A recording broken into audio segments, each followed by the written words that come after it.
Hey, what's up, everybody? I'm here to give you guys yet another episode of Superstar Picks Reviews. I only have one more episode to do after this, so I'm pretty excited about that. So let's get right into this episode. And this match was obviously yet again picked by Sasha Banks because she's been picking every one, and she'll be picking the next one too. Um, and this time she picked a match from WWE NXT August 21st, 2013. It was a 2 out of 3 falls match between Antonio Cesaro and Sami Zayn. And obviously I'm gonna if you've watched this series before, I'm pretty much gonna explain the background of this match, review the match myself, talk about what both superstars went afterwards, and then talk about Sasha Banks' take on the match. And this match, I thought, had a really good storyline going into it. You know, Sami Zayn had made his debut in NXT, I believe, in 2013. I think it was the late spring, early summer. And Sami Zayn had debuted early on the night and had a match and won. But then after Antonio Cesaro had a match, Antonio Cesaro called out an anybody in the locker room for an open challenge, and Sami Zayn came out and accepted, and Sami Zayn got a surprise victory over Antonio Cesaro. And that ate up at Antonio Cesaro, so then they had a rematch. Antonio Cesaro pretty much out-wrestled Sami Zayn and beat him in the rematch. So this was kind of like the rubber match. It was the 2 out of 3 falls match. I should also mention this was kind of like NXT in its earliest days. When it rebranded and became the developmental territory for the WWE, and NXT, while no one really knew about it yet, they kind of knew it was a developmental brand, and people were kind of taking notice of NXT, but I don't think anybody would have ever thought that what NXT was going to become today, though. But let's talk about the match. We had Sami Zayn versus Antonio Cesaro in a 2 out of 3 falls match. We had Byron Saxton as the ring announcer. I normally wouldn't say who the ring announcer is, but since Byron Saxton is pretty well known nowadays in the WWE, that's why I say that. And we had the commentary team of Alex Riley and Tom Phillips. And let's talk about the match itself. Before the match even starts, as Antonio Cesaro is making his entrance, Sami Zayn hits a flip dive from the ring right onto Antonio Cesaro. He puts him in the ring. He hits a haluva kick on him. He rolls up Antonio Cesaro and he gets the first fall just like that.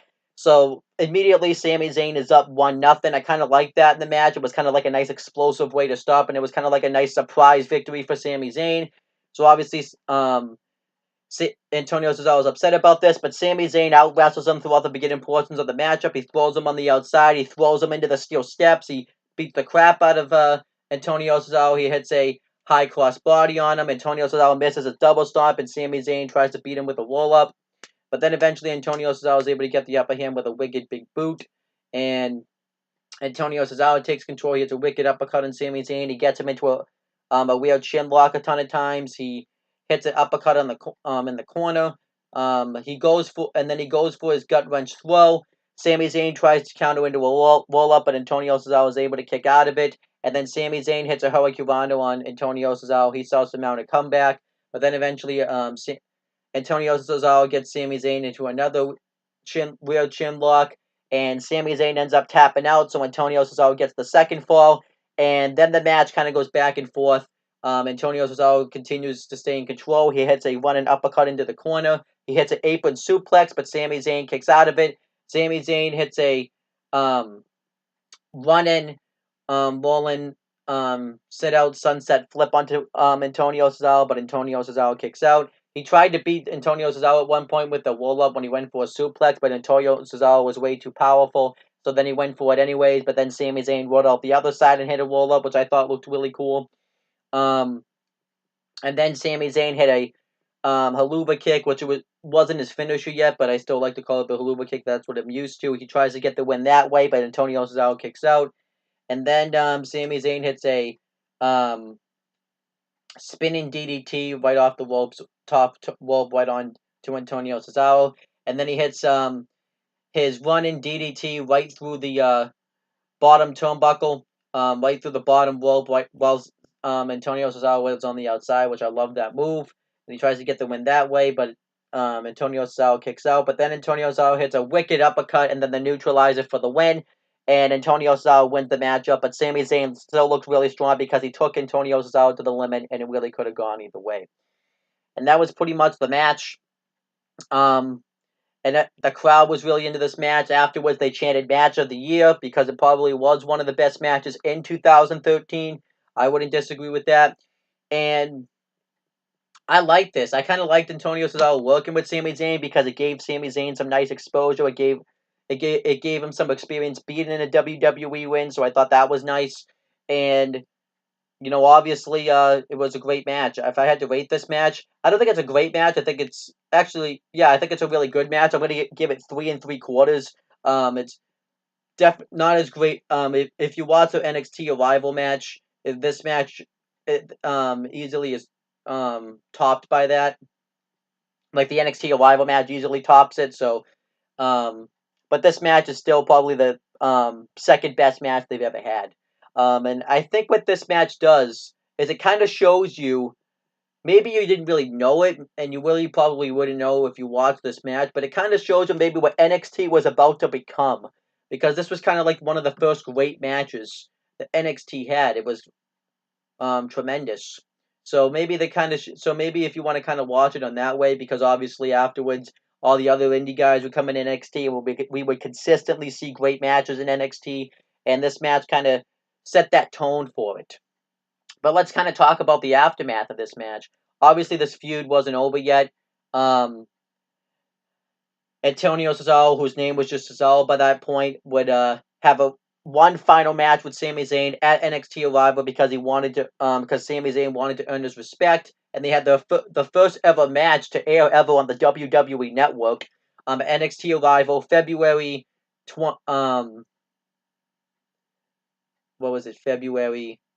It wasn't February 24th. It was like February 27th. It was the middle of February at NXT Arrival, and it was probably one of the best NXT matches, and maybe the best match to ever air on the network. One of the best matches, anyways. And Antonio Cesaro knocked him off there, but then afterwards showed Sami Zayn a sign of respect.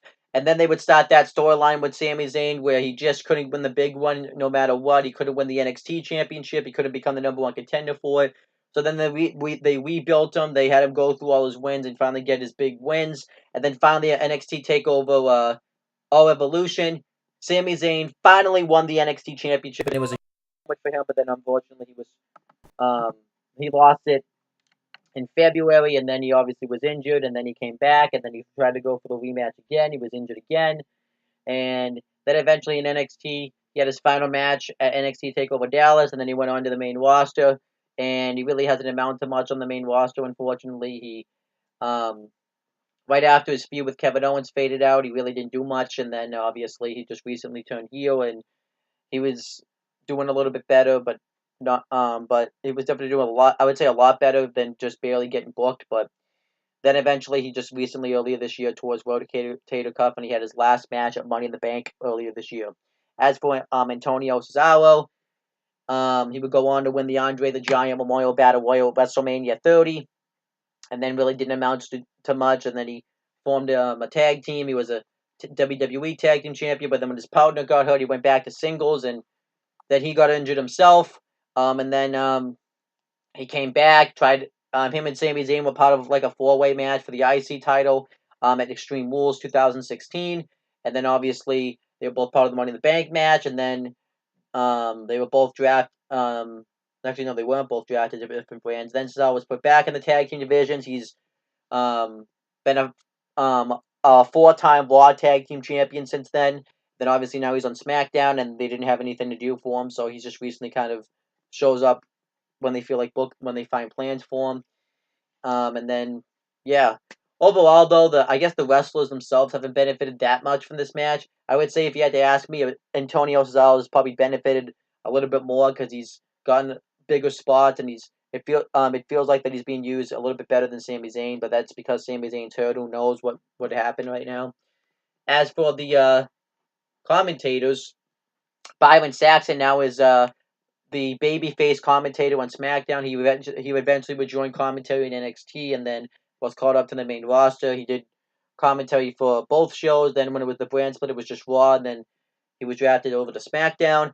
Tom Phillips would be the play-by-play guy for NXT until 2016, no, 2017, and then he went on after the brand split just to be the play-by-play guy commentator for SmackDown, and then Alex Riley would be continue to be one of the color commentators for NXT until he had his comeback run, and then in 2016, and then eventually was released before the end of the year, and then I think he's in Indies. I think he's not. I don't know what Alex Riley's doing right now, but let's talk about what NXT is. Now NXT is probably the best brand, other than probably New Japan, people would say.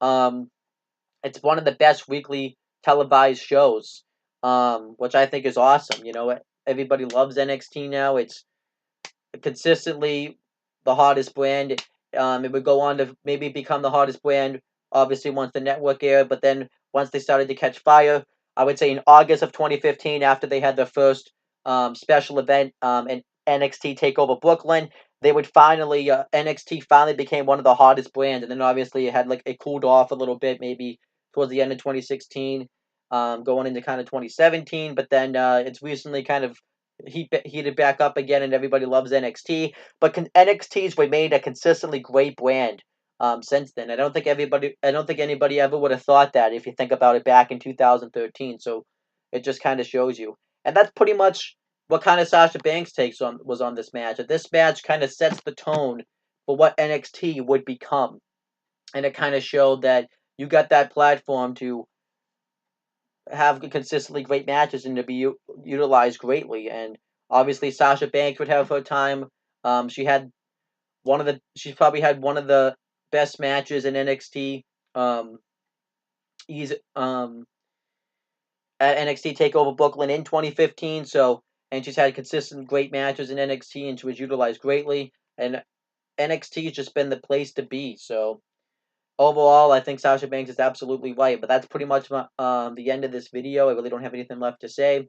Thank you guys for watching this video. Please make sure you guys like, comment, and share this video so people will watch it. Make sure you guys subscribe to this channel for more content and click on the bell so that way every time I upload a video, you guys will get the notifications for it. Make sure you guys do the same thing for my CM brothers and No on the Talking 80 YouTube channels. That's pretty much it, guys. Talk to you later.